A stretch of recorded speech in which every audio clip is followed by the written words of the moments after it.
Alright. Welcome back, everybody. We got ourselves a 1-1. Not too shabby. Had a stand-in, too. So, we didn't get a chance to apply the stuff I talked about in our last games. Partially, probably because I was on vacation. So didn't get to look over the games beforehand. So, hopefully, the last video and this video, we can apply some of the stuff we talk about into scrims or into our next set of games. I would also like to iterate that the team replays I've been doing are mostly focused around team gameplay. So map movements, communication stuff, team strategy, game strategy. Not so much individual gameplay. So if you feel like you need to improve your individual laning skills, I mean, we all be honest. That's something that we can do. We can set a time, just you and me, or you and me and two other people, or whoever wants to join. But we can look over those replays at a different time. And I mean, we can even record them, so you can look back at them as well. So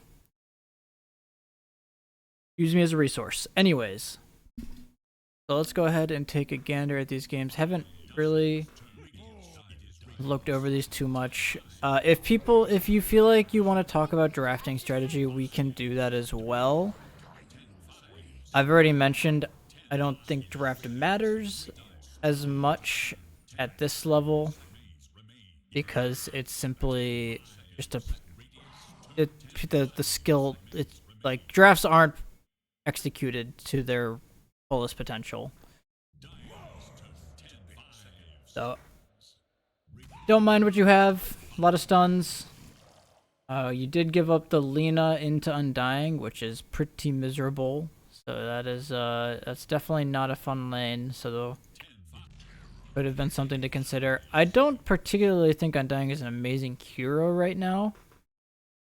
It seems to be super comfort for Cryptic, so I'm not saying don't pick it, but I don't think a lot of teams are going to be banning the hero out even into the second phase.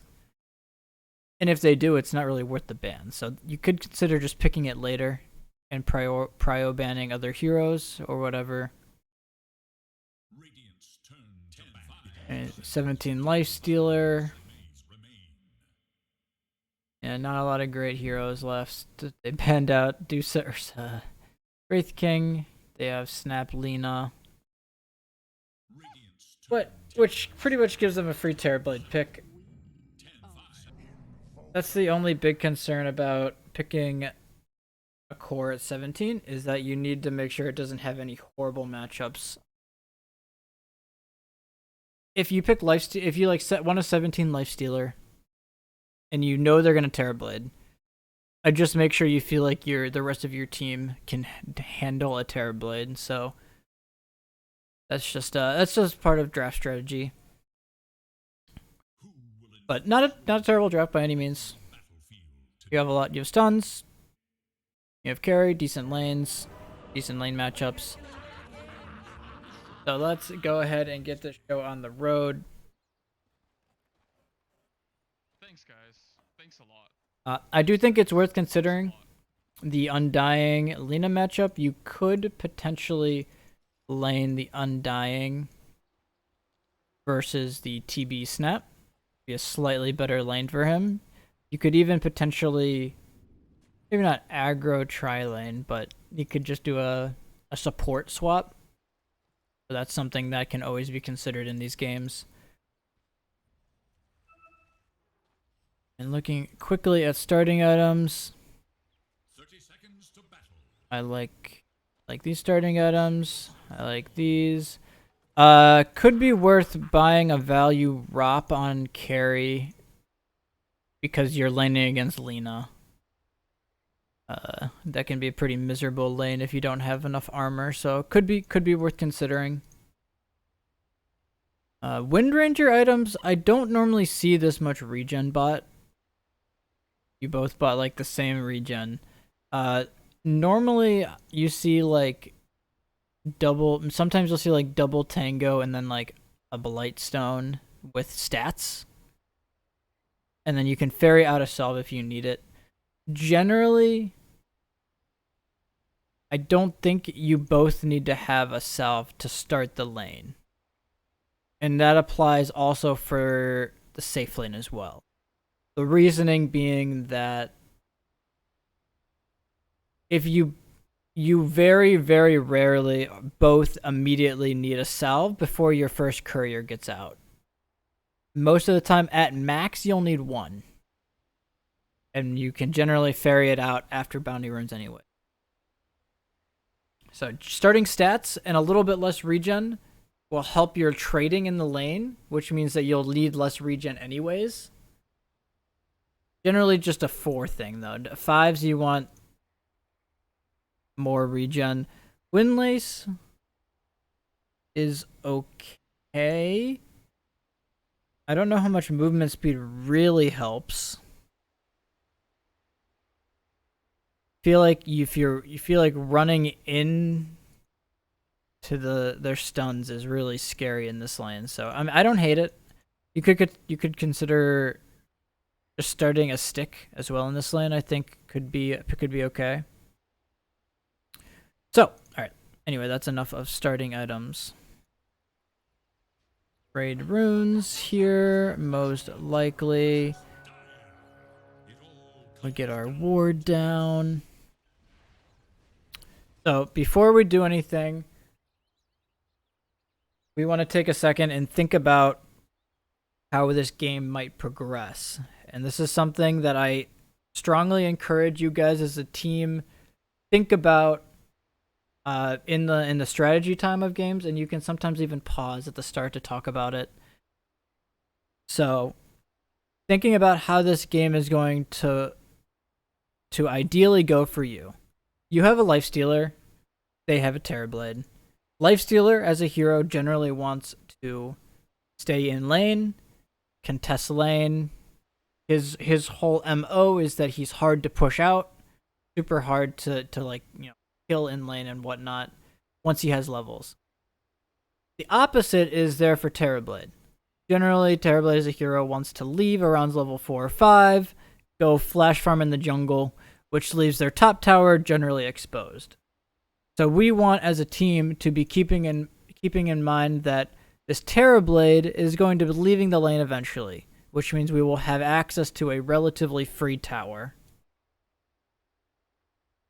Looking at the mids, both Invoker and Quap are very reactionary, or they're very gank heavy heroes by nature, which means it's hard to force things super hard against Quap and Invoker. So that means if you see the enemy making an aggro play that Invoker can easily TP to, you should almost always take that opportunity to gank, to TP respond on these heroes. These are all things that we can actively be thinking about during the game, and we can actively think about during the pregame.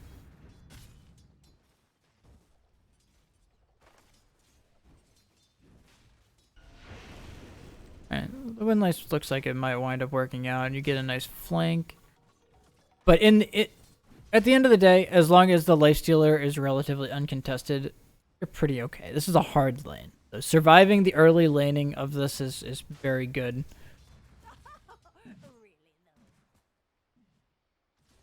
Alright, so you block the small with the sentry. I like that a lot. We did not block the hard camp as a support here. This is like the worst nightmare scenario, I'd say. Is they get a free hard camp pull off here in this lane. It's almost never good when you're playing the safe lane to let the enemies get a hard camp pull. It's pretty much always bad. There's a bunch of reasons. One, the main one, which hopefully we kind of get, is that the wave will be pushed back, which puts our carry in a scarier position.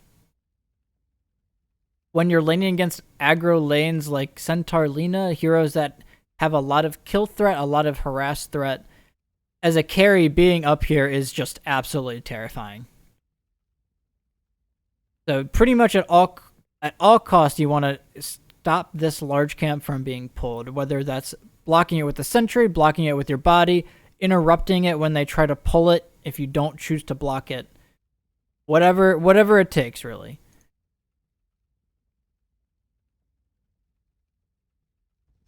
As we see, SBI, you could say the opposite. So you're going to unblock it. Perfect. Yeah, you want to have a hard camp. Opposite logic applying to your off lane here. And you go for power shot, that's fine. I do think that if you're going to go this regen heavy build, you have a lot of mana regen, a lot of health regen. That means you want to be in lane and you want to be contesting. Alright. Range creep, CS secured, perfect.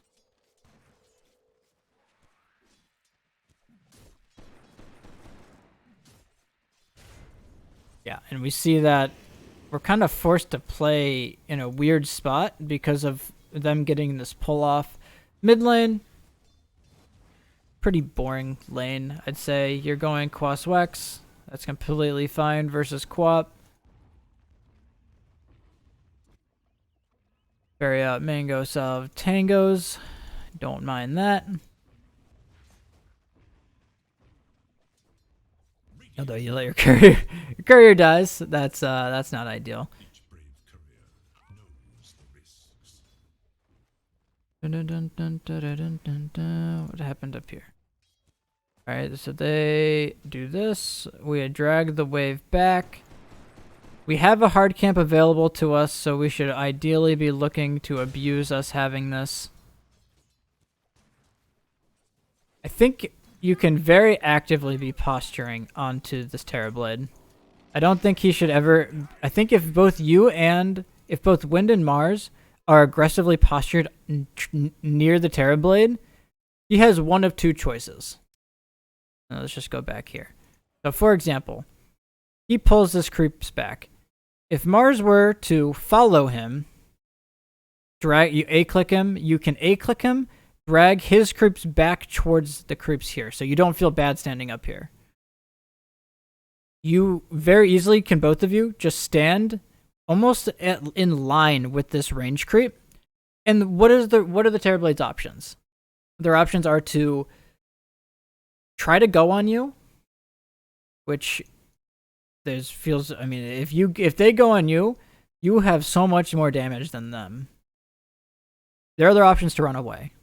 So when you feel like you're really strong, like you guys probably felt in this lane at times, you want to force the enemy to make decisions around getting CS. So you want to force this Terrorblade to be like, oh, I need these CS, but there's two heroes standing here. How could I possibly get these? So he's forced to pretty much try and creep drag these all the way back, which leaves them free CS for Mars, leaves the Wen then open to pull. It's a very, very natural progression, and it actively pressures the carry while denying CS and securing the lane for the Mars. So win-win-win in those cases. And we're going to get this range creep. And we're going to pull here. Yeah, and we do see the issue now with them getting this hard camp off, right? So the progression that happens is they get this pull off. As an Undying, you feel really bad if you're not actively contesting lane. So you feel like you have to stay up here to help your your Lifestealer. Also because this is a really scary lane, so you want to protect your Lifestealer. The Lifestealer, you can't solo up here, so you're two up here, which means that you don't really have the time to go stack. So the lane being up here will never truly be fixed. You can single pull it. I guess you pull the range creep, but it doesn't really help. It kind of helps the lane, but doesn't fully pull the lane back, which means your Lifestealer is still in a weird spot. And we notice Lifestealer is doing fine in CS. for now, but it in theory it's really scary for him to be farming up here. So it's just it's more of a precautionary thing than anything. Mid, we're gonna go for a full wand here. I don't know if full wand's necessary. You could just go stick Urn here. Stick Urn and then boots.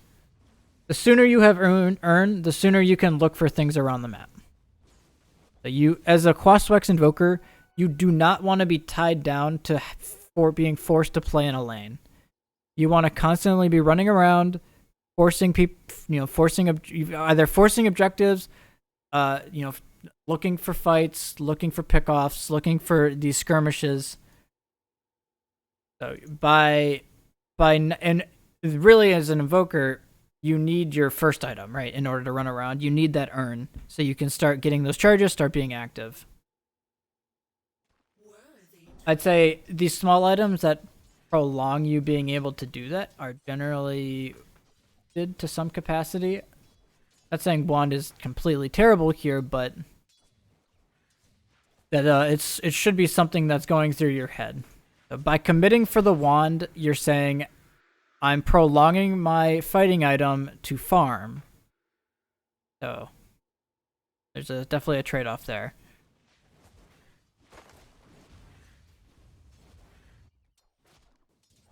But overall, I mean, our Lifestealer is pretty happy. Their Terrorblade is pretty happy as well. Our Mars, everybody's having an okay lane.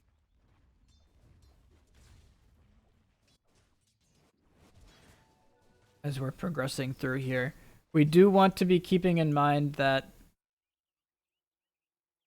as an Invoker, if we are ever able, one other note, if we are ever able to pull this large camp,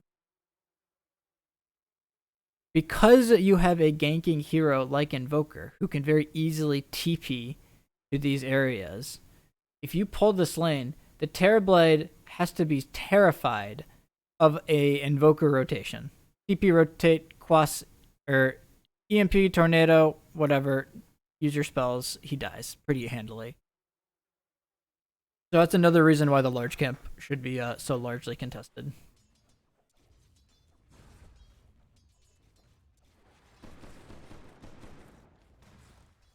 Alright, that hurts a lot. Pull here. We're gonna TP mid. What happened? It happened mid. Like the Lina just locked on top of us here. TP on wind. Okay. That's gonna leave this guy exposed a little bit.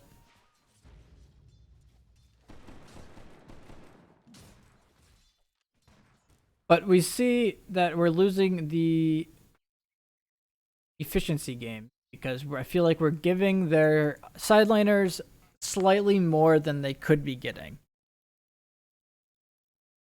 I feel like there's a lot of times here, and I won't be able to cover them all. We talked about one, that when you have a strong lane, you can look to force the enemies off of the lane by making spell trades. So Mars Wind is super strong, right? Because you God's Rebuke, Spear, Power Shot. The Terrorblade cannot trade into that in any capacity. But I've yet to see it happen one time in this lane. And he still has almost all his regen as a result. So you want to be actively forcing heroes to buy more regen, feel pressured, lose CS, etc., etc.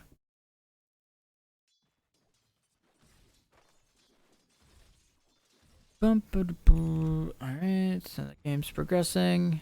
We'll go a little bit faster. A million-hour-minute video, perhaps.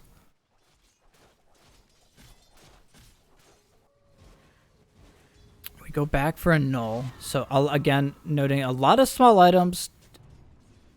We're kind of... we're not going to be able to play as aggressive as we might otherwise want to on Invoker. Then we're going to go boots. I do think that the the lack of a large camp pull was super crippling to this top lane and your ability to pressure Terrorblade. As now he's level 5. So he doesn't even care if he gets pressured. He's just going to go jungle at this point. He has Tread's Wraithband. He's pretty much going to be able to free farm to his heart's content.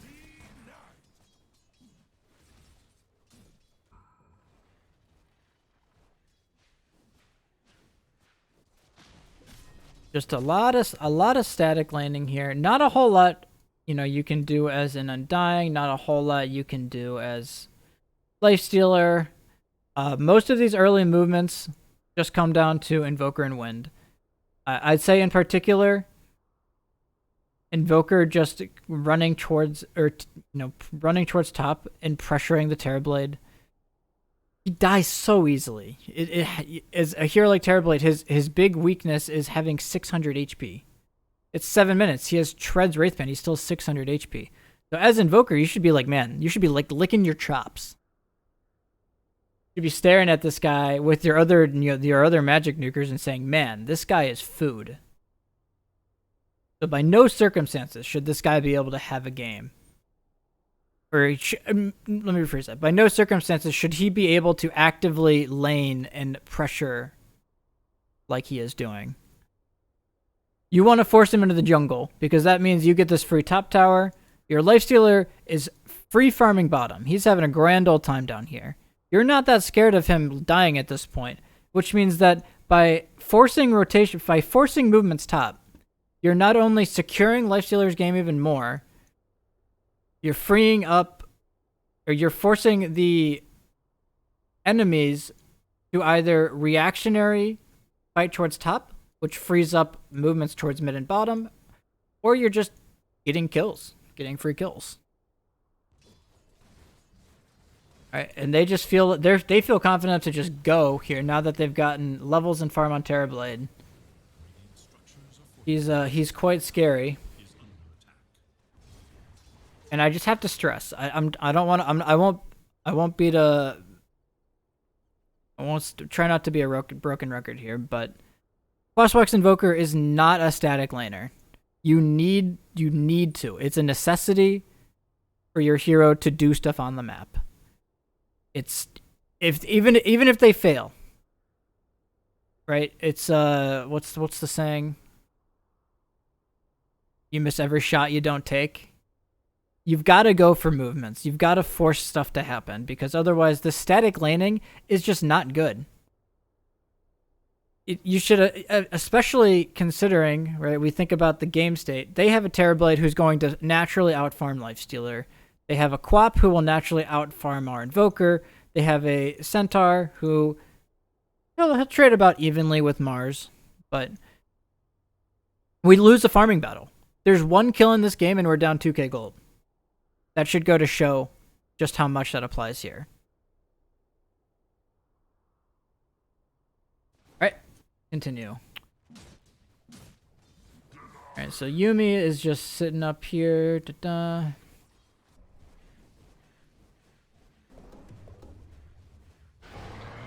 And we see that if they try to do things towards our Centaur, or our Lifestealer, they really can't. He's kind of gotten the required levels to sit here mostly untouched. Not a whole lot he can do. And it's at this point as an Undying, I'd normally be like, yeah, we don't really need to be here. Oh. Okay, well, he used Rage. Oof. Not going for the Infest point would probably regret that a little bit. I generally recommend just holding the point if you aren't sure. It's better to hold the point than to until you know you won't need it, rather than the other way around. But we finally get involved here. We see what happens with Invoker. If we get active, we can play reactionary, but it still feels quite bad. We do manage to juke this out, though. It winds up not as terrible. We do manage to get a kill on top as well, so we take him down. So we can consider, right, Terrorblade's naturally gone to the jungle. We already said that will probably happen. However, this is by his own volition now. He's level 7. Max Conjure Image, Treads, Wraithband, Band of Elven Skin. He has all the required items to just power farm the jungle. Whereas if you were able to force him into the jungle earlier, you could force him out, get the tower early, and then pressure him in the jungle before he's really even ready to participate. So it's really just about this early timing windows. And we see we'll be able to get this top tower now because Terrorblade's left, but it's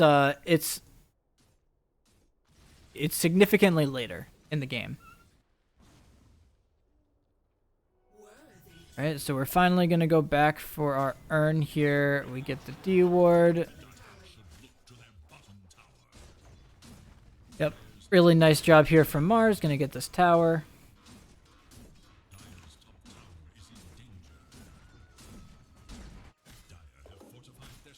So we see that this trade's actually good for us, right? By us being able to get this top tower. This is just what mostly the lifestealer factor.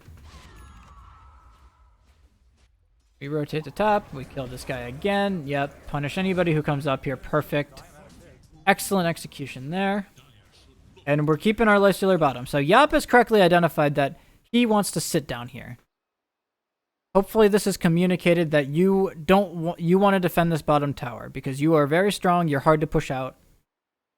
They don't really kill you. Which means as a team, just need to keep TPs available. See a line being drawn through their jungle here. Cryptic has TP'd back. That's fine. We need to be careful when doing these sorts of things that we don't over-rotate. We notice that this is fine right now, but if a core is to TP bottom and we don't get a kill, what's the end result here? Let's say Invoker TP's bottom and we don't get any kills. Just in terms of the map state. Not saying it's the wrong play. If you TP bottom, Invoker's here, Lifestealer's here. You have 4 heroes down here. They have Terrorblade farming the jungle, Quap pushing mid. So if no kills happen, it's a net loss. Which means that we need to be very careful when considering when do I go to this engagement. Right? My Lifestealer isn't dying.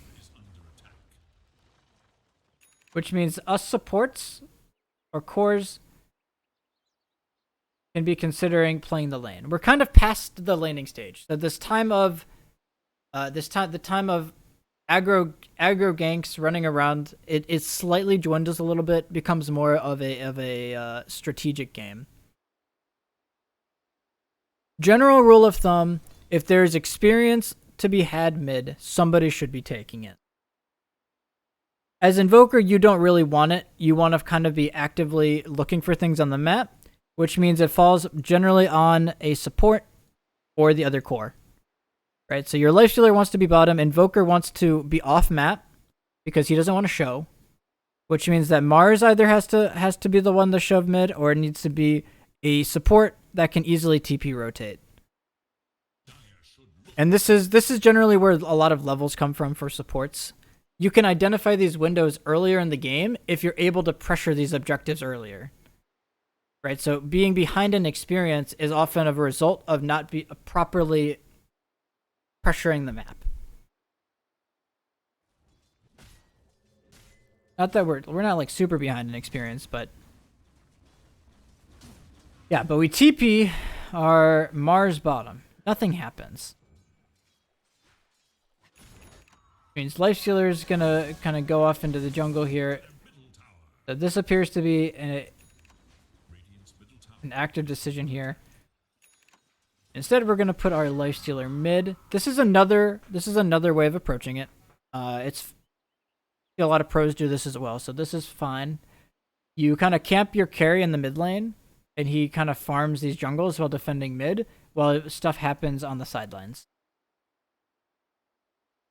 But we've TP'd our Mars bottom, which means that if we want to defend this bottom tower, we don't have TPs available on other heroes. We need to be actively near him. Right, we have TP available on Invoker to help him, but the supports are now sitting towards mid. Do we want to be sitting next to our Lifestealer? Probably not. Alright, we've already established that he's really hard to kill. But you want to let Lifestealer be a solo gamer, and you want to go play towards the heroes that you can get kills with, or that will be under the most kill threat. Right, so I mean, obviously we can see everything here, but we definitely know they're not top. We've got this ward, Invoker's been up here, which means that they have to be in this bottom area. And this is something we talked about in the last video. We know they have to be in this bottom area. We've TP'd Mars down here, which means he's stuck. Mars is stuck down here, and he's in the lane, which means that we have to be near him.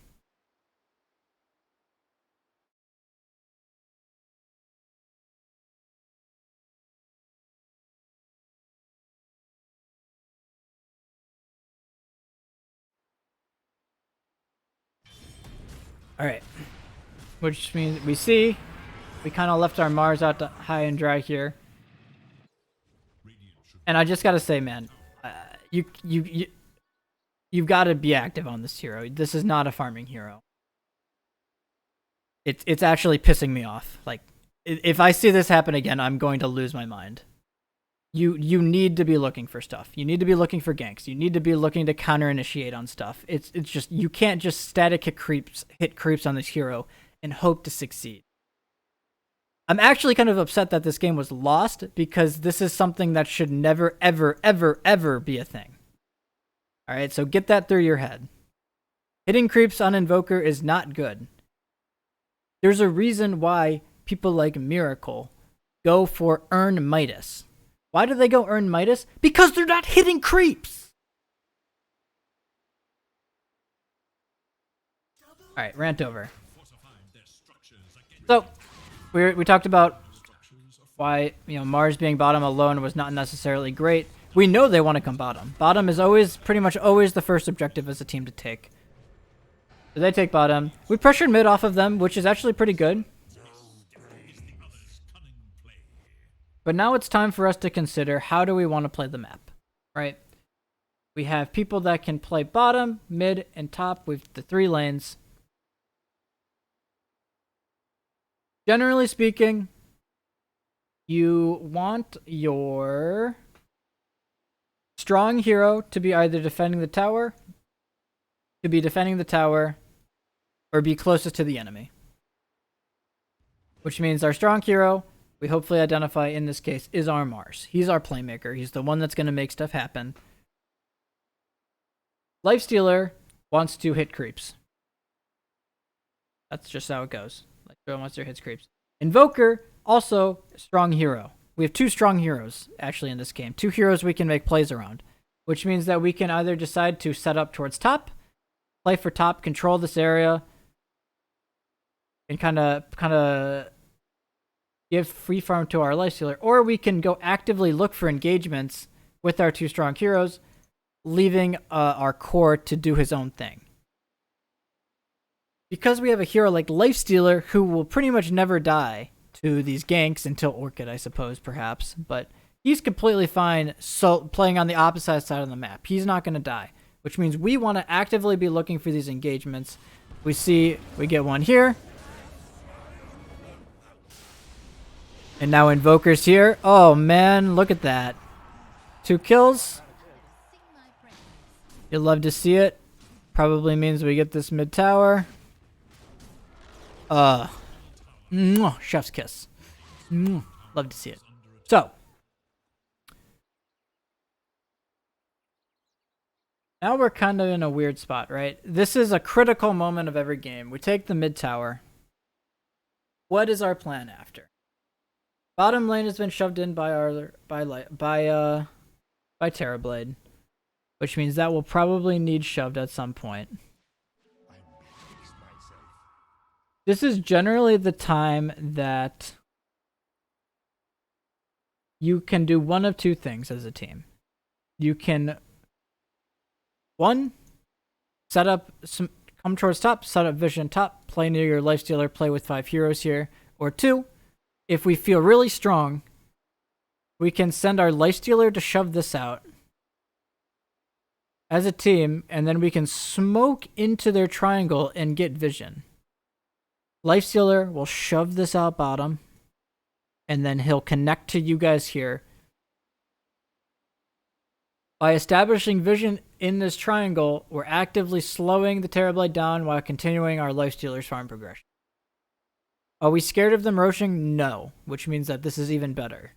That's one possibility. The other possibility is Lifestealer plays towards top, and we smoke to him top, identifying that somebody will have to go bottom. Do we want to TP bottom here on somebody?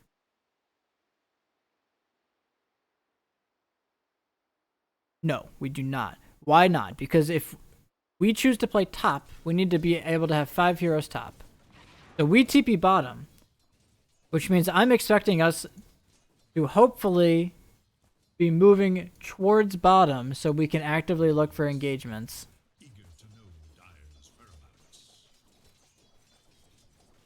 Instead, we're kind of just farming. We've got Blink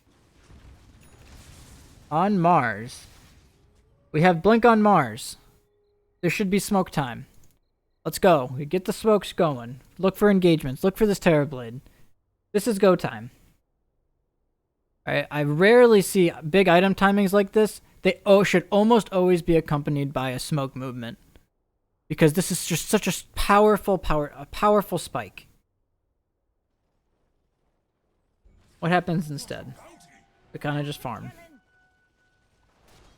Are we okay with static farming against the Terrorblade? No. We're not. We don't want a static farm for his Terrorblade. Why? Because he'll naturally outfarm us. He'll naturally outscale us. In theory. Right? Right now, this is the timing window that we are the strongest. We just got our Blink. We have pretty farmed Lifestealer. We have a fuck ton of magic damage. And instead, we get forced. And this is why you don't TP bottom. If this stuff happens, if you all right, it's like okay if your win comes down here, right? And he shoves us out for a little bit if you're not actively going to make a play. But if the enemies come to gank him, you do not help him. You do not TP help him. Why? Because now you have 2 cores, 2 heroes bottom without TP on the worst possible part of the map that you could be. We have now wasted our Blink timing window to try to reactionary gank, which is about the worst possible thing that could happen. What could we have done instead? If Win wants to TP bottom, that's fine. You can actually kind of disguise your smoke, right? You can send Win bottom and then smoke with 2 to 3 heroes and just look for a pickoff. Right? That's a very efficient play. You just smoke with Mars.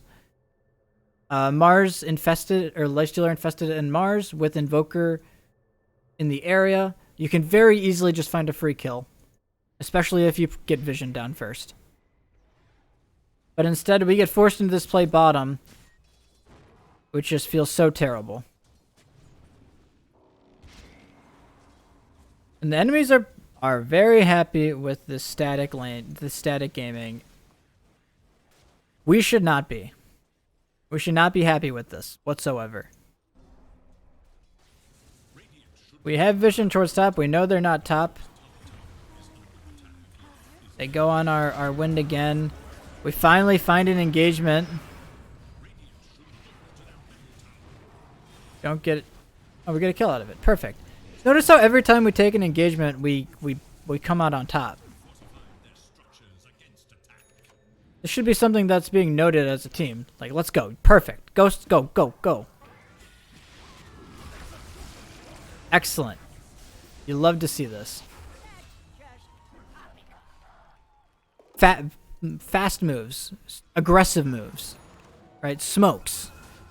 These are all things that should be going through your heads. Hopefully, you guys probably understand to some capacity. You don't feel like these are good trades that are happening on the map. You feel like you're stronger. Like it's hard, and maybe you don't, which is something that can also be improved. But it's one of those things that, like, when you feel like you're stronger, you need to actively look for engagement. And that's really just what it comes down to.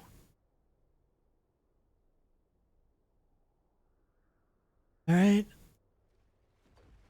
Every engagement we've taken has been good for us.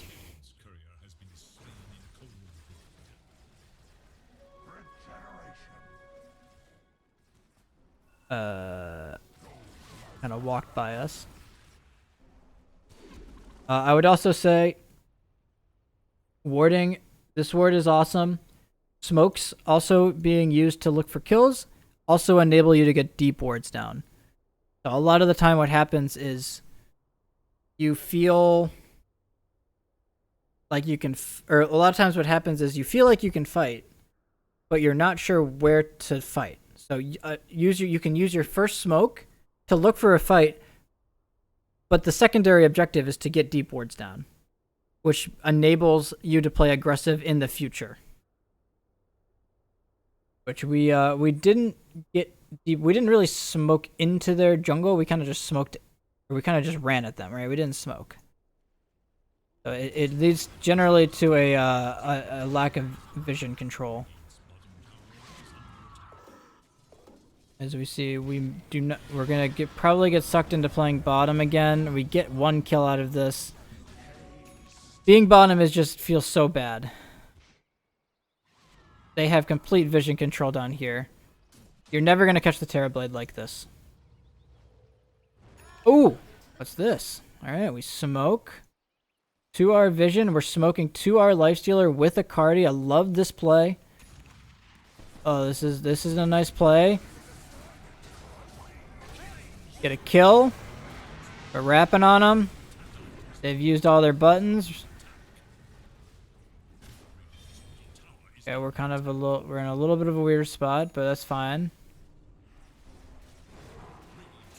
Kinda let our Cardi die, but it's alright. We're gonna get this tower. This is the kind of stuff you like to see. You keep it rolling. Oh yeah.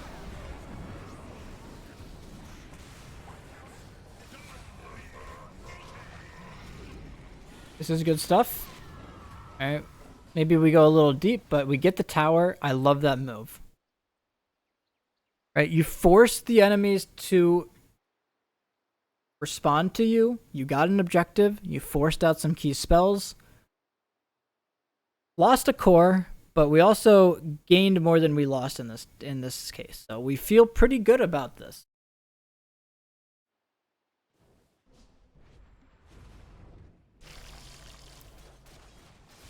Frames are kind of dying. Hopefully the quality of this doesn't die. Alright, so after this, we forced out meta, which means that this Terrorblade is not in fighting shape. Terrorblade's not in fighting shape, which means we pretty much just want to run at him again with our respawns. When we have arena, we have all our buttons. We want to actively hunt him again. The key to being able to hunt, there are a couple keys. One is aggressive vision. The second is having two lanes shoved. Making moves without having lanes shoved almost never succeeds against decent players. Why is that? Because creeps dictate where heroes are. Having 2 lanes shoved in means that the enemies will have to respond to the creep waves being shoved in. You can use all that information to figure out where heroes are, where they're set up. But if your lanes are not shoved in, it's nearly impossible to figure out where heroes are. It's pretty much a guessing game. One of the lanes almost always has to be mid.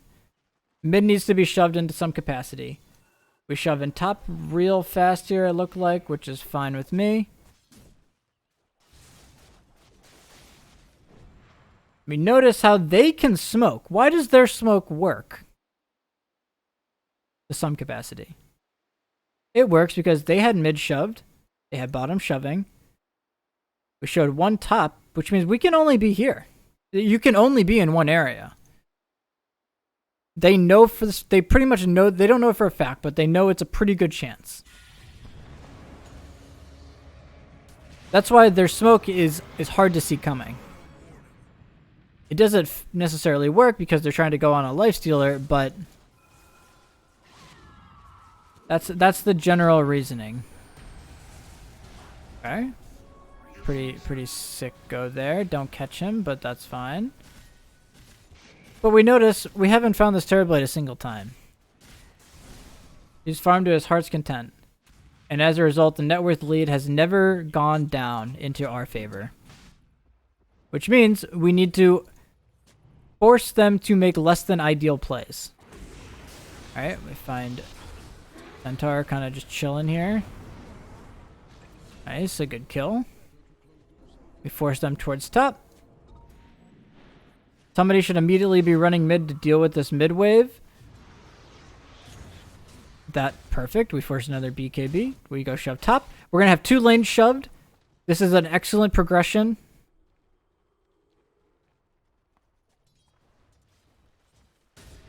I love that Mars is the one showing up mid because he poses the most threat on the map.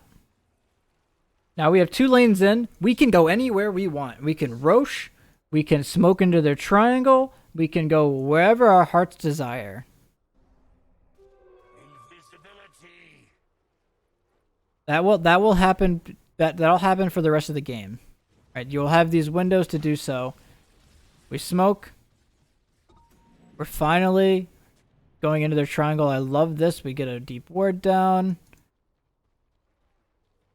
Don't find anything. It's alright. But, oh, look at this vision we get down. I love it. Notice how, exactly as we said earlier, right? We smoked with the intention to get a kill. Doesn't work out. But we get some very nice wards down as a result.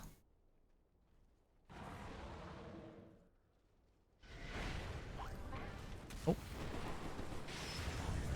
Okay. Less than ideal start to the fight. They use all of their stuff. They use meta. And they get 2 kills.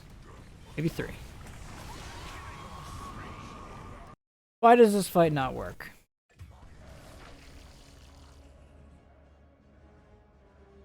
Why do we think fighting here doesn't work? Or playing in this area is weird. We don't have vision. Pretty simple, right? Pretty much always want to take fights on your own vision. So if you want to smoke bottom, get vision down bottom, that's fine. You generally want to play on it though. Or you can come play on this ward you have top. But generally playing next to this cliff here is almost always a no-go. Same goes for like this cliff, right? It's like if you were trying to play down here, knowing they have vision up here. They're almost always going to have vision on in these areas. Really scary being in this area.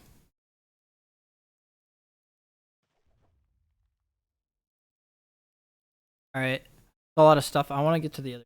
So, I'd say big takeaways. Phosphex Invoker can't hit creeps. You gotta run around. You guys should be actively identifying who your strong heroes are and what the most aggressive play you could be making with those strong heroes is. Or what will net you the greatest result. The greatest net result of gold / map pressure. So a great example of that would be Joker running top, kind of early, pressuring the TB out of top, taking the tower. That would be a very, very game-oriented move. You sacrificed a little bit of your own farm to net a very big game objective.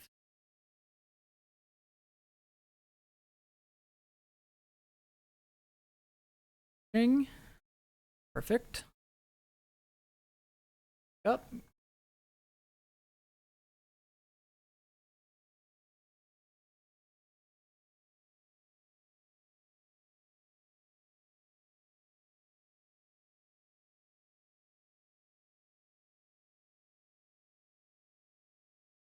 I'd say generally speaking, just watching the games, I feel like there's just a lack of aggressiveness. It seems like everybody is scared to make moves. When in reality, it's actually the opposite. When you have the superior initiation and superior team fight, like with a Mars, and you have the infest, you always want to try and look for these pickoffs. getting these pickoffs is actually the best case scenario for you because it means the rest of the enemies have to play scared. Other game. Lost this game. How it goes.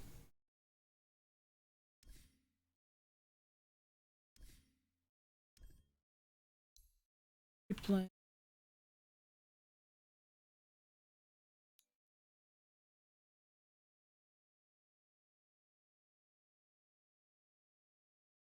Alright, let's roll. Get a little water.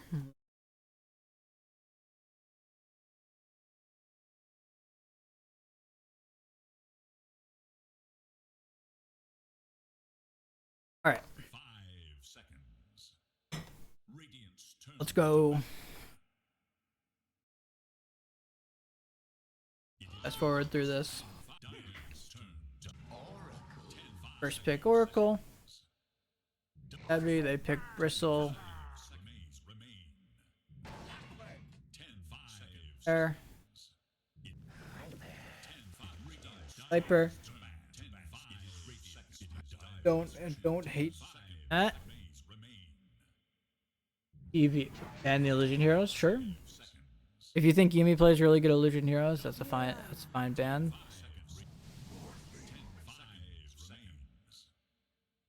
Rana pick versus Clock. Okay with Oracle. I don't hate it. It seems a little awkward with Viper Oracle to have a Mirana as well. I say that because Viper generally needs heroes to set things up for him. Because he's a slow hero. He's normally like the secondary person to go on a target. Generally want a hero that can set up for him. So Mirana just seems a little awkward, but you wind up getting OD Mirana with it versus Morphling. That's like okay. And then here's last pick Wraith. So Select your hero. Make the ultimate choice. not a terrible draft, don't hate it. It seems a little awkward to find kills though, and like you're pretty much exclusively gonna have to play with your OD in this game.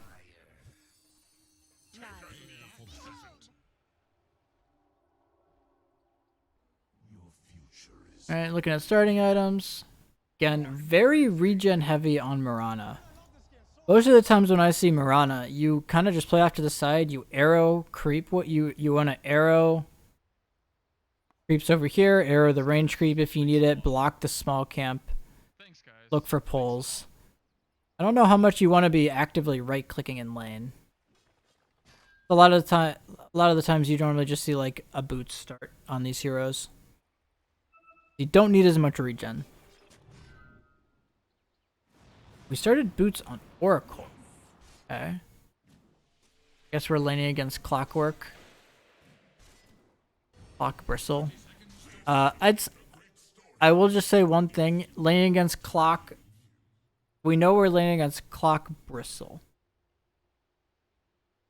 And we have a Wraith King. So we have a carrier that can kind of stand in front of us and body for us. So do we need boots if we are playing near a Wraith King? Probably not. In which case having something like a stick would be better. Right? We have a pretty strong dual lane of Oracle Wraith King that can actually like kind of go on them if need be, especially when you hit like level 3. So I feel like the boots feels awkward because boots are generally needed on a support when you want to dodge the lane at all costs. As a 5, I'll say that as a 5. You don't necessarily want to dodge this lane as Oracle Wraith King, so the boots feel really awkward in this. Not saying they're terrible per se, they're a little weird to me. Right? Notice how I like I like Yop starting items. I guess your first blood. Oh, you're holding gold. You immediately come back here. We're gonna get the runes. It all seems fine and dandy. The other reason boots don't really matter on Oracle in this case is because there's also boots on the Clockwork, which means he's gonna be able to catch you either way, more or less. Your best bet of surviving the Clockwork is to be next to your, is to be next to your Wraith King.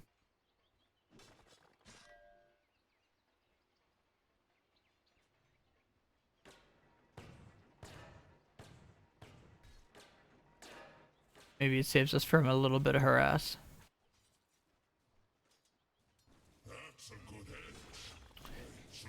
Alright. Oh. Looks like we got an arrow. Alright. SPI God. Nice job. Not too shabby here.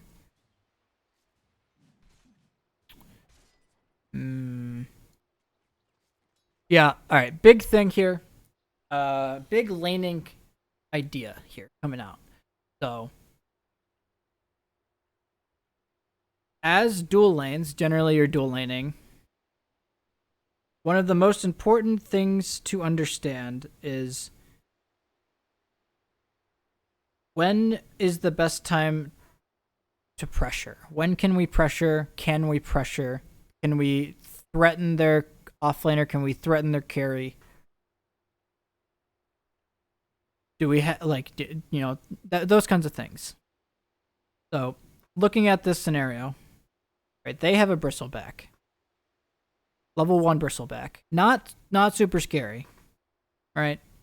Whereas we have a lot of things that we can throw on him, right? Our right clicks still work just fine against him.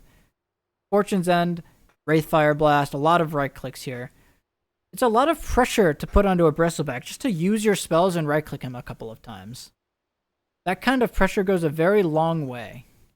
Especially when you note that they don't have a salve. Right? Right? Those kind of things go a very long way. Right? And we notice that the clock is like over here.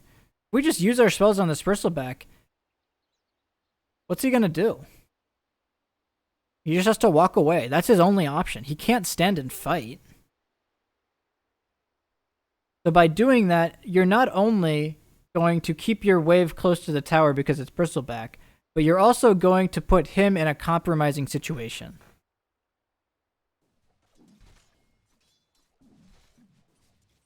That we're kind of just over here. Like, we don't want to interact with the Clockwork. It's like a 5's worst nightmare to 1v1 a Clockwork in the early levels. Like, honestly, I can't think of a thing I'd rather do less. Except maybe like a Tusk. But like Clock's up there as well. We just have to accept that he's going to block our camp here. That's fine. But instead, in the exchange of him blocking our camp, we can just click the shit out of their offlaner. Again, noting he has no salve. Viper, I'm assuming we went Toxin, yep. Bottle. Seems fine with me. Sit up here. Yep, I like this. And like, yeah, your Wraith King is farming fine down here, but there could be more pressure being applied. That's really just the end. That's the end result of it. Like, he's just half HP. Perfect. Use some spells on him. Nice. Yeah, and we see what happens when we use the spells on him. Now we've kind of let them get this pull here. They have this double wave. Once again, this big camp getting pulled is worst case scenario for us. I think he's going to die, so it's okay. Gonna miss a lot of experience for that. So that's actually a good kill, but this could have been done much more eloquently. Alright, nice arrow on the big creep. Liking the laning stage though a lot more. Seems like we are pretty stable.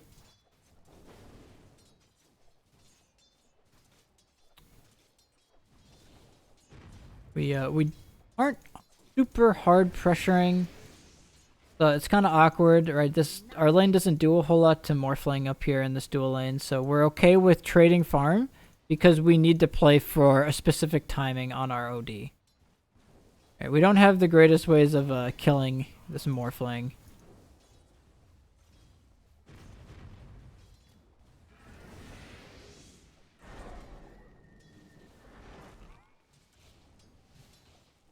Okay, we used Astral. We're power farming on Viper. This is very nice from us. I'd say generally on Viper. Okay, let's pause here. Let's talk about creep priority. Something that normally comes up in the mid game, but applies equally here. What's more valuable, a full creep wave or a large camp?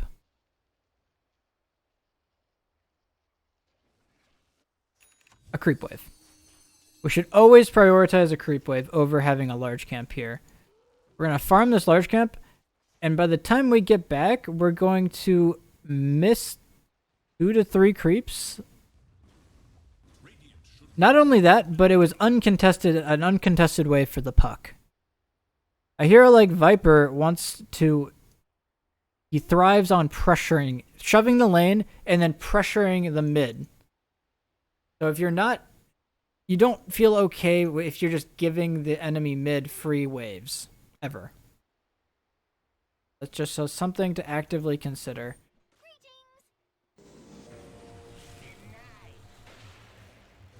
Doesn't look like we quite get this kill here, but that's alright.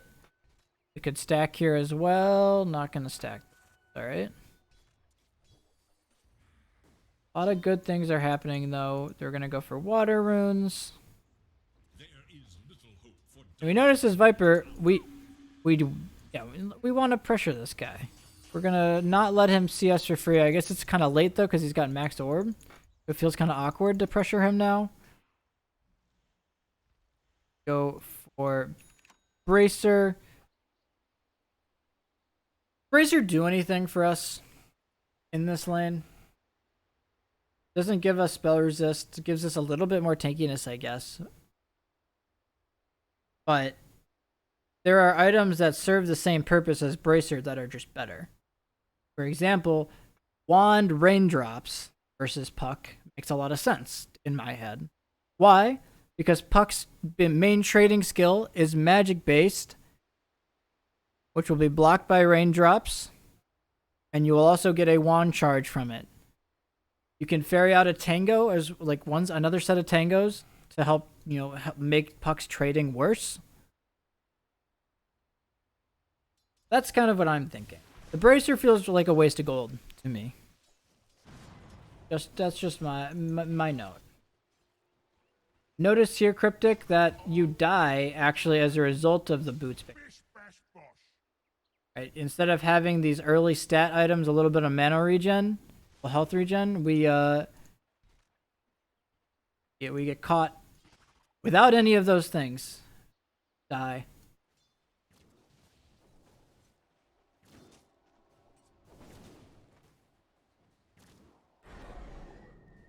Lane's doing just fine.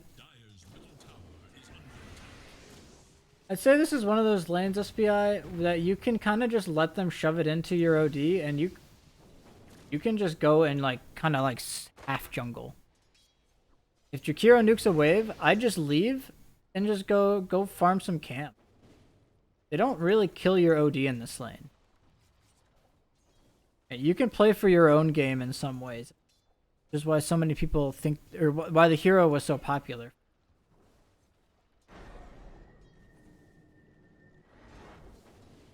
You being here isn't really changing. With an arrow the Cardi, which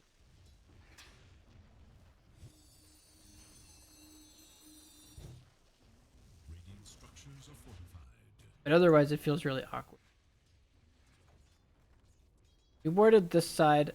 Just a small note, you're playing against Clockwork. Clockwork's generally going to come bottom because he was laning bottom. Could be better for the future to bottom area rather than top. That's a small nuance thing though.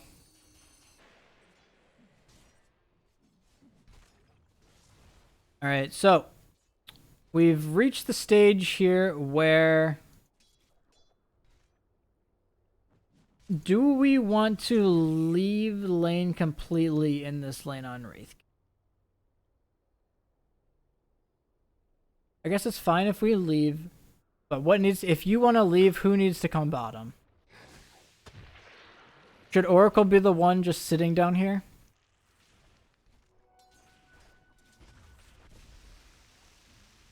Something to think about. I generally would say Mirana, if Wraith King wants to leave, Mirana can come bottom, arrow this Cardi, and then you kind of just run away and wait until and just defend the tower off of that. That being said, our Viper goes top here with this Cardi. I really like that move. You being top means the Morphling cannot really be here. Alright?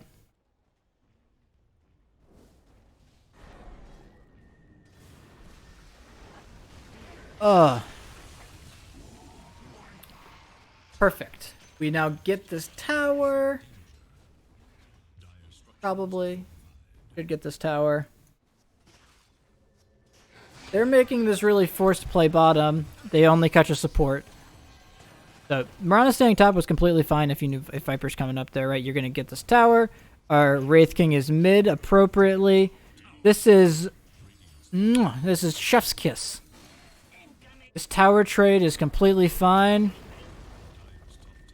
Okay, we kind of missed the arrow, but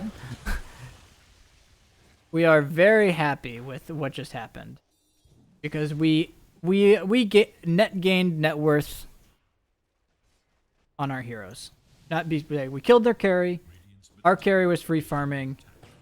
We traded towers. So now is Viper. What's our next move? Do we want to rush bots in this game? Yes or no? So as a mid hero, our choices on our itemization should be based around on if you need to be the one running around the map or if your team needs to run to you. So in this case, if you want to do stuff, are you the one that needs to go in first or is it OD?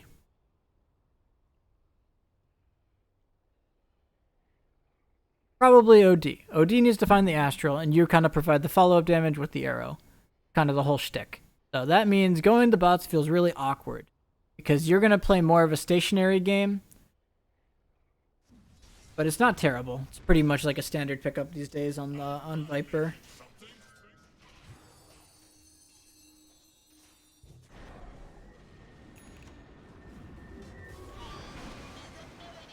Nice. We bring heroes to mid. We punish the puck with our Meteor Hammer reveal. Do we like having 5 heroes here, though? Does it feel good? Feels like okay. Maybe like we get this tower, but we probably get this tower. But what's happening in the meantime? Bristles farming bottom, Morphs farming top. So in the end, we're not winning the efficiency battle because we should be able to note these things. They're both showing. But we do kill their puck, and if we get the tower, it's probably worth it. So this seems okay.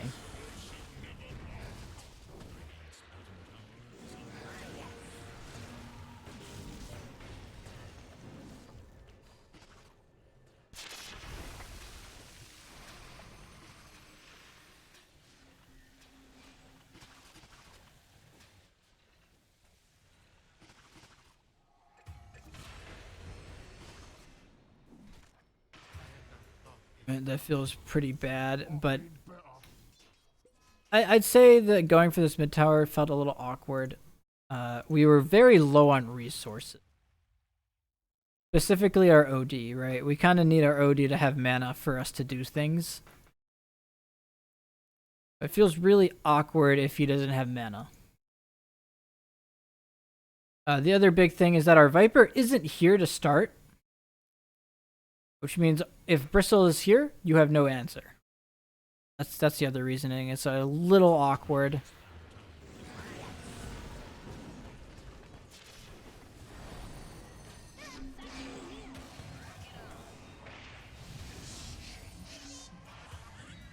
Winds up like okay for us. We do wind up. Oh, he does do a creep. That's the neutral. So, like winds up okay for us. We force some reactions, but the circumstances in which we forced them were, or we forced these reactions, felt extremely weird. And it's hard for me to put it to fully verbalize it. It's like one of those things that happens in game, and you're like, man, this feels really awkward, right? I'm sure we all kind of feel that at times. That feeling generally means that it's a less than ideal play. And there's times where you kind of have to do it, but you shouldn't always feel forced into making awkward plays. Dota is best played when movements feel smooth, they feel natural.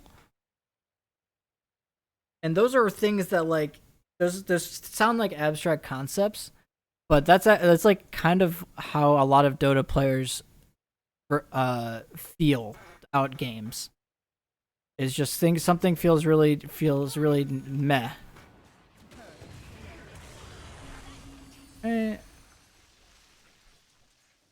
Our Viper was kind of low resources. Our OD was kind of low resources, so maybe it was a little bit forced. Wraith King's going a really greedy build, which means we don't really want to force him into taking engagements either. Instead, we kind of just want to play near our strong hero. So who are our strong heroes? We once again have like I guess we have like 1.5. So Viper is a strong hero we can play near. OD is a strong hero we can play near. If we want to actively make ganks, we should be playing with the OD. If we want to static play, we should be playing near the Viper. Why? Because OD is our playmaker. Viper is the low mobility lane shove. Right? If we want to defend a tower, we want to defend an area, Viper's the one that shows up. He nether toxins. But he's not the tankiest. He's going bots after all. So if heroes are not near him, he will die instantly.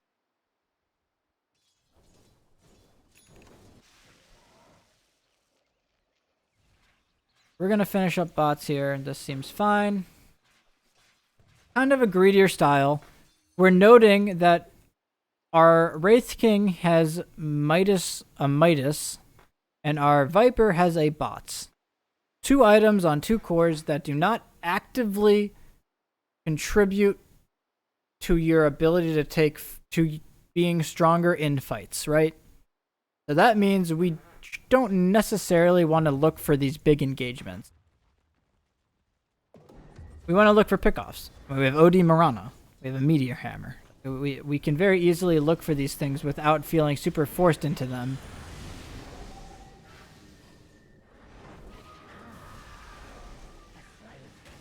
Seems like okay. We force some reactions.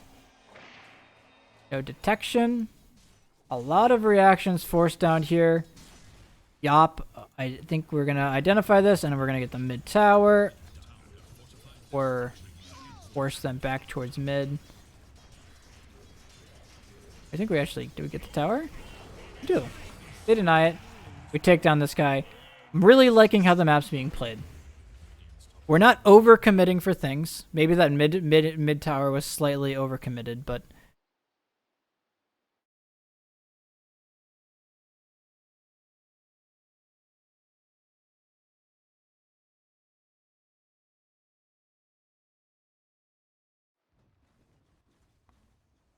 Alright. Maybe that mid tower is a little bit forced, but everything else has been low commitment. And we're kind of just appropriately reacting to how we need to. When you are the ones with greedier line, you have greedy items. So you're okay with playing slightly reactionary. But notice how it wasn't completely reactionary, right? We still forced stuff. It was 2 heroes. 2 heroes went bottom and they forced 4 heroes bottom. That's such a, that feels so good. And maybe if you died, it may have been worse. But hindsight. We're kind of just forcing this Bristleback to play a less than ideal game. We've taken this top tower.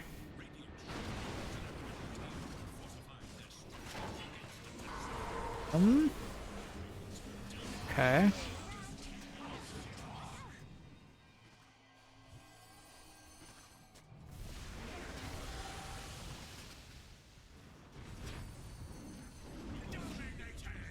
Yeah, God. Okay. I wound up not terrible. This is what we call bringing numbers to your area of the map. You control the top area, which means you should have the numbers here. This would be really bad if you took this and you don't have numbers. But it works out because you have 5 heroes. I'd say our control of top is a little questionable. We only have 1 ward. Where ideally you probably want a ward somewhere in this area as well, so you can make moves. But because they're in our area, we see their Morphling just farming here. This should be like go time. Like, oh, we see their carry farming here. Let's go fucking kill him. Or let's go fucking pressure somewhere. They're not allowed to really be in this area if we bring heroes. We want to force them to playing bottom.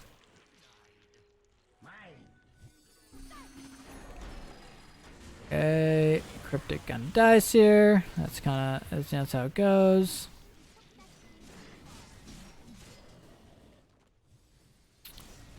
Seems like we're always a little low on resources on our Viper, so and that's part of the wand, I think. If you want to go bots, you should always have full resources because you should always be able to you should be able to go back to base. You should get bottle refills, etc., etc. Why does this engagement bottom for them work? This is their area. They have control of bottom. This is where they naturally want to be. Us being bottom feels really, really bad, which means they're gonna get a free kill onto our Oracle.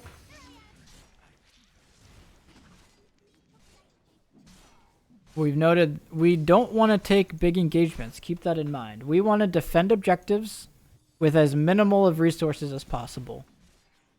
Pretty much that just means Viper plus the supports and maybe the OD. They catch our OD now. This is rough.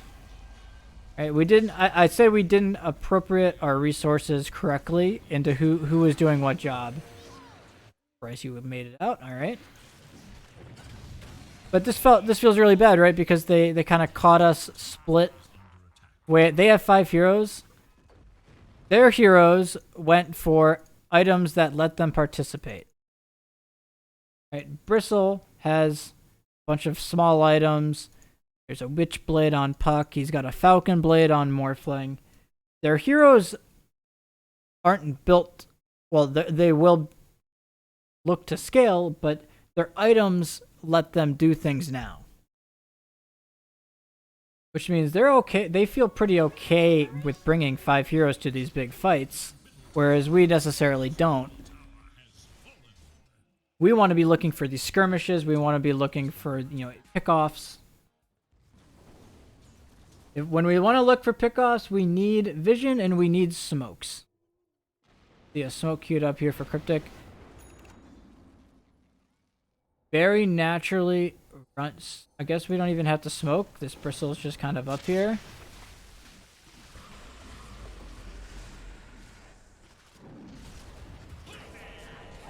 We were a little out of sync there. Cost our Viper his life.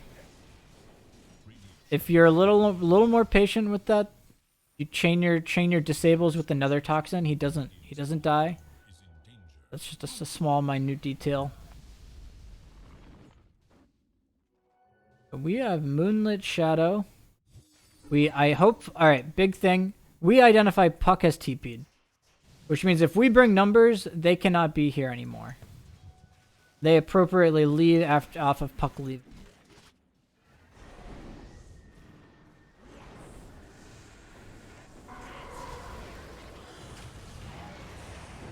Nice. That's textbook. Their puck TP top. Immediately run at them. We're gonna now back off. Push it a little bit. Pushed it. They got a little bit of a net worth lead off of it just because Bristle was doing Bristle things, but we killed their Morphling. We feel pretty okay with it. Most of this net worth lead is from OD not really farming much. OD Viper have kind of been trying to fight nonstop without a lot of success. Right? Instead of just kind of splitting the map, looking for pickoffs, shoving lanes. We want to protect our Oracle a little bit. It works out. Again, we're getting... we have Radiance now, so we maybe can take a bigger fight.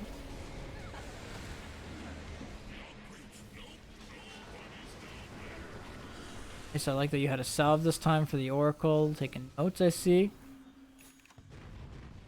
But, alright. Well, mine's up. Not maybe going the best, but... yeah, it's alright. We didn't really lose anything. We're kind of ramping towards our strong parts though, right? Our Viper's going BKB. We just got Radiance. We're almost at Ags as well on OD, so we feel okay scaling. These are all timings that we should be taking note of during the game. We're like, oh, let's wait for my BKB. Oh, let's wait for my Ags. Oh, I have Radiance. Maybe we can do something.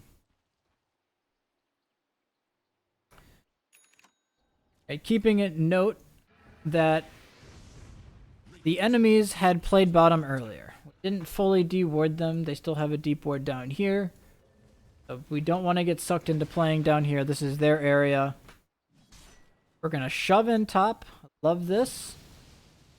Mid was just shoved, which means we know pretty much for a fact that they are bottom / in our bottom jungle. We know it to be true.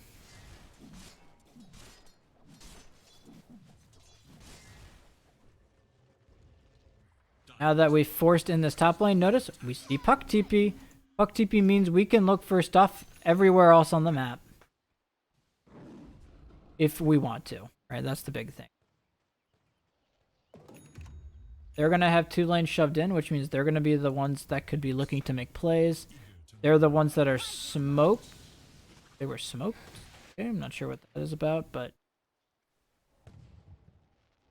I'd say in general it feels really bad to have 3 heroes in this bottom area.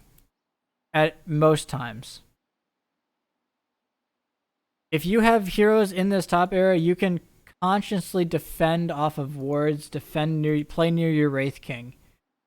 We've kind of shifted, the game's kind of shifted, right? Our Wraith King now is our strong hero. Which means all of the plays should be directed towards him. We don't care as much about... I mean, we still want to maybe rely on the OD setup, but now we want to be playing near our Wraith King.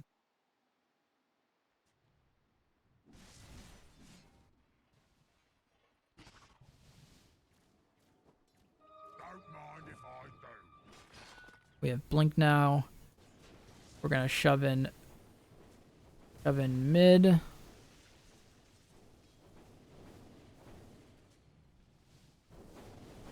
Again, we're kind of getting sucked into playing bottom.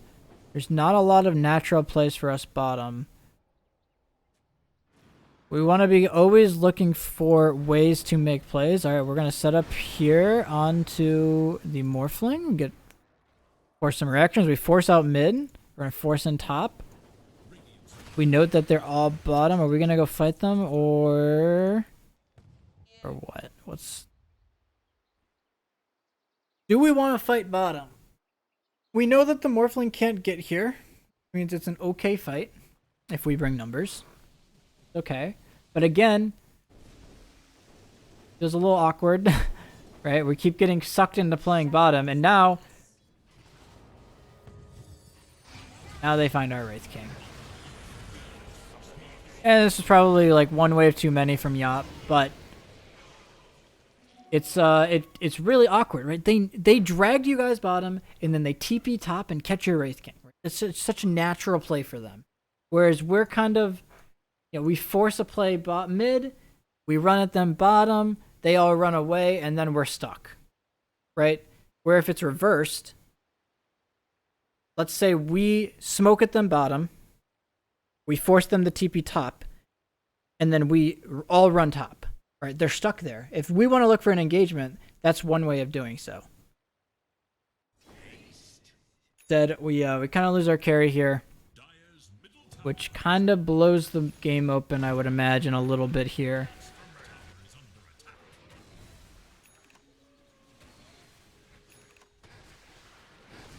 I'd say this hood also on Viper is probably a little weird. I think you could have gone Ados, because you're kind of lacking in lockdown this game.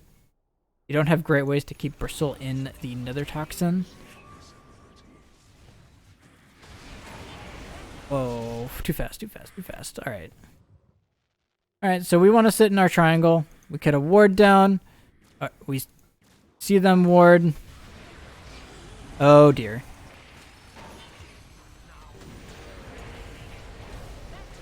Four-man coil.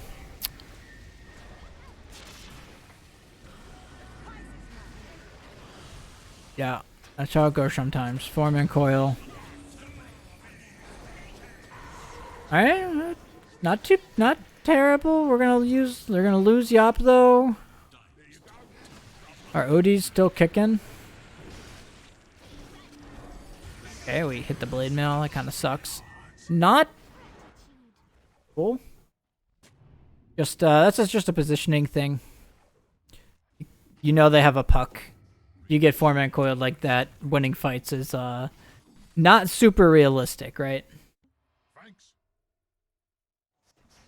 So that's just a learning thing, and that's something that as a team, hopefully somebody is in comms. Normally when stuff like that's happening, I'm like, when they have these big AoE spells, you're like, care puck, care puck, care puck. That says like, oh, don't all group for coil, or don't group, and say that as well. These, those small comms things go a very long way in proper team fight execution. All right. Try not to go. All right, so we'll cut it here. We're hour and a half. As always, I'd say big things are active usage of smokes when we feel strong. What side of the maps we want to play, what side of the map we want to play, and how we play it.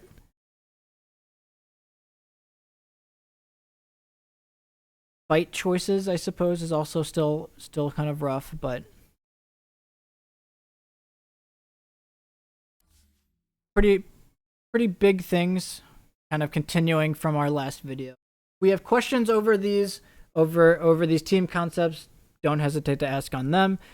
Also, if we have individual questions, itemization, laning stuff, overall game stuff, do not hesitate to ask. But that's that. All right. I hope we enjoy the video. Peace out.